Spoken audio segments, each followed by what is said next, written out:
Shalom, Horas, Mejuah-juah, Ahoy, Enjuah-juah, Yahowu, dan salam sejahtera bagi kita semua. Bapak, Ibu, dan saudara-saudari yang terkasih dalam Tuhan kita, Yesus Kristus. Puji dan syukur kita panjatkan kepada Allah Bapa yang Maha Kuasa, Khalik langit dan bumi, atas segala berkat dan anugerah-Nya, yang senantiasa selalu menyertai, mempersatukan dan mengayomi kita, di dalam kehangatan persekutuan iman Kristen yang penuh sukacita dan keharmonisan. Topik yang menjadi bahan renungan, untuk menguatkan iman kita, kepada Tuhan Yesus Kristus, serta untuk menyalakan kobaran api semangat juang, dalam rangka menjalankan berbagai ragam aktivitas kehidupan di sepanjang hari ini, Selasa, tanggal 7 Januari tahun 2025, tertulis di dalam kitab Mazmur 103 ayat 13. Demikian isi firman Allah untuk kita.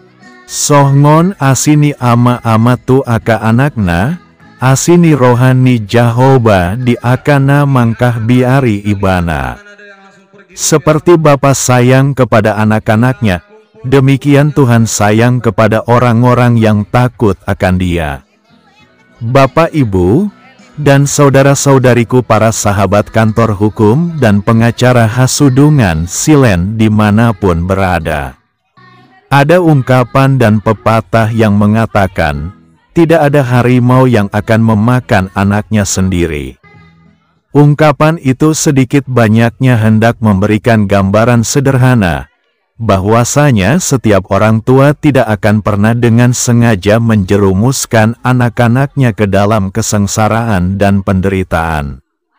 Tak dapat dipungkiri, ada banyak fakta yang kita dengar dan jumpai, bahwa ada case tentang orang tua yang membuang anaknya, atau ada orang tua yang menelantarkan anaknya di pinggir jalan dengan suatu alasan tertentu, dan lain sebagainya.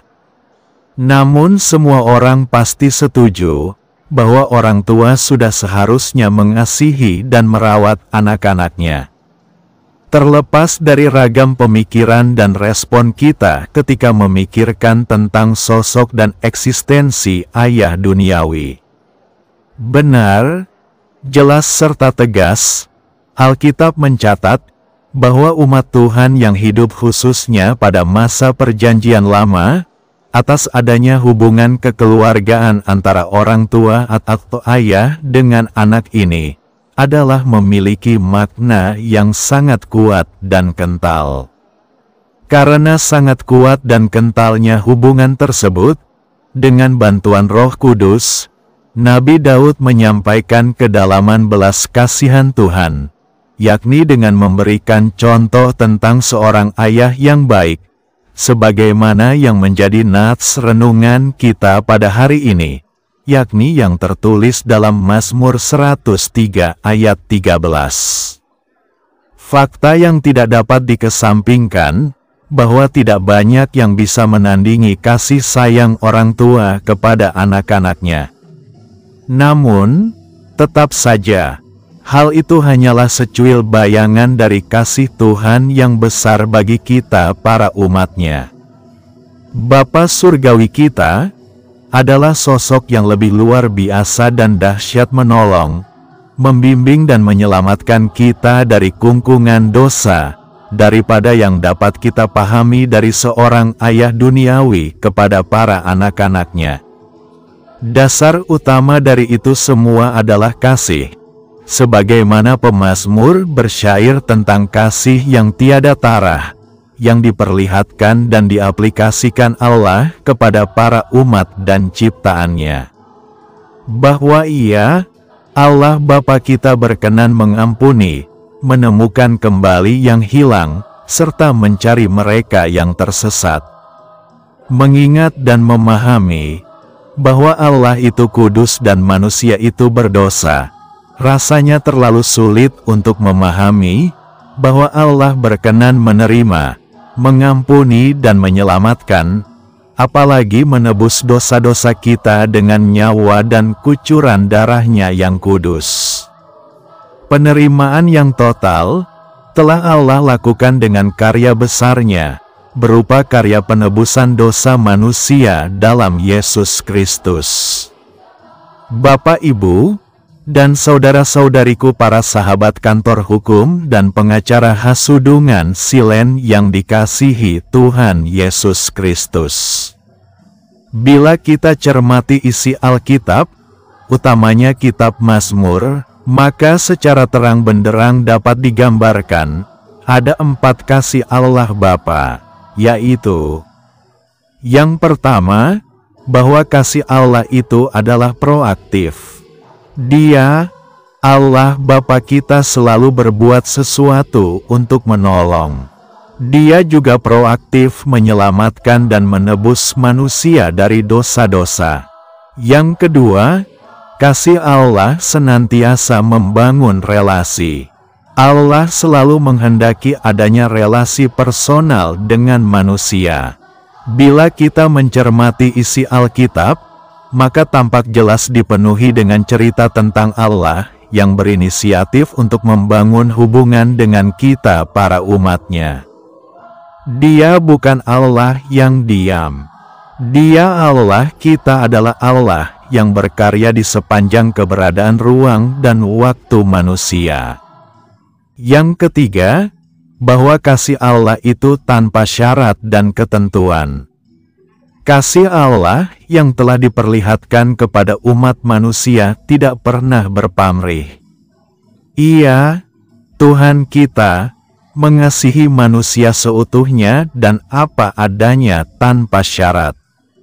Allah mengasihi seluruh ciptaannya, meskipun ciptaannya secara nyata telah tidak taat dan setia, serta melakukan pemberontakan kepadanya, namun Allah tetap mengulurkan tangan pertolongannya. Yang keempat, kasih Allah itu kekal dan abadi.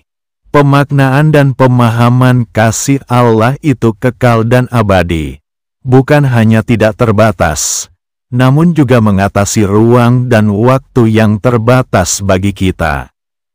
Artinya, kasih Allah terus terjadi dalam setiap tarikan nafas, tanpa pandang bulu. Memang sebagai seorang anak, dan ataupun sebagai orang tua, khususnya sebagai ayah strip bapak, kita tetap adalah manusia, kita sering berlaku nakal, tidak adil, dan kerap berbuat salah maupun dosa. Misalnya, ngotot mau menang sendiri, tidak taat, membantah, mengutamakan keinginan sendiri, tidak mau berelasi, berbincang dan hadir hanya saat membutuhkan sesuatu, mudah menuduh bahwa orang tua ataupun anak tidak mengasihi hanya karena sebuah keinginan yang tidak dipenuhi, dan contoh-contoh lain sebagainya. Sangat berbeda dengan Allah kita sebagai Bapa. Allah tetap mengasihi tanpa pamrih.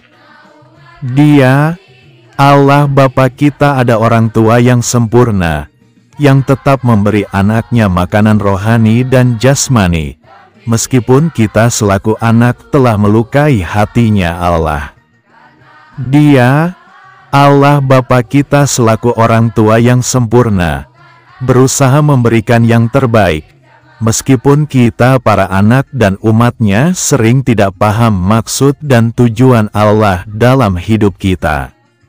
Dia, Allah Bapa kita selaku orang tua yang sempurna, dengan sabar menasihati, meskipun terkadang kita para umatnya tidak mendengarkan dan menjalankan nasihat tersebut. Tapi, Allah selaku Bapa kita, tetap mengasihi kita.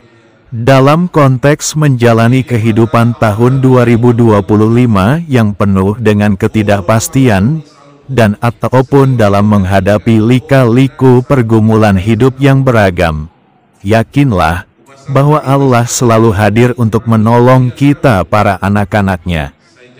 Ia, Allah kita akan terus dan setia berperan sebagai Bapa yang baik dan Bapa yang sempurna bagi anak-anaknya. Yang perlu kita lakukan adalah memahami dan mengaplikasikan kasih-Nya dimanapun dan kapanpun. Maka semua akan baik-baik saja, dan kita dapat berdiri tegak dan sukses hingga ke garis finish. Allah melalui Yesus Kristus adalah Bapa yang baik, yang juga adalah Gembala Agung, di mana kita adalah para domba-Nya akan tetap dikasihi-Nya, sehingga tidak tersesat. Kasih Allah Bapa melalui Yesus Kristus melampaui akal dan perbedaan yang ada. Sehingga perlu ditumbuhkan sikap saling menghargai, menghormati apapun hubungan kekerabatan yang ada. Dengan kesadaran bahwa kasih dari Yesus Kristus telah disediakan bagi semua orang. Sebagai domba-Nya, mari kita menghadirkan kebaikan bagi semua orang dan makhluk ciptaan-Nya. Demikian firman Allah yang tertulis dalam Mazmur 103 ayat 13, yang menjadi bahan renungan buat kita di sepanjang hari Selasa, tanggal 7 Januari tahun 2025. Selamat beraktivitas dan berkarya, semoga kesehatan dan kesuksesan, serta berkat karunia lainnya, senantiasa selalu melingkupi perjalanan hidup kita. Salam sehat dari seorang anak manusia Nalilu yang bernama Hasudungan Silen, tinggal dan berdomisili di kota Medan, Provinsi Sumatera Utara Sumut, salah seorang jemaat HKBP Sidorame Resort Medan Timur, Distrik 10 Medan Aceh. Shalom, Mejuah Juah, dan Horas Hubata Haganupan. Sayonara dan sampai jumpa.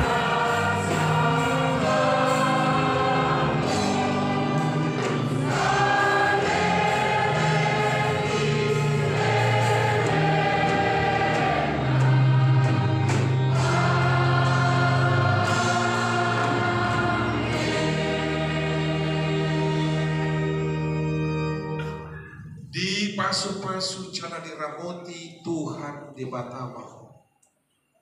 Disondakon Tuhan di Batama bohina tuho jala asima rohana midamu. Didompakon Tuhan di Batama bohina tuho jala di pasorkon madamena tutoti.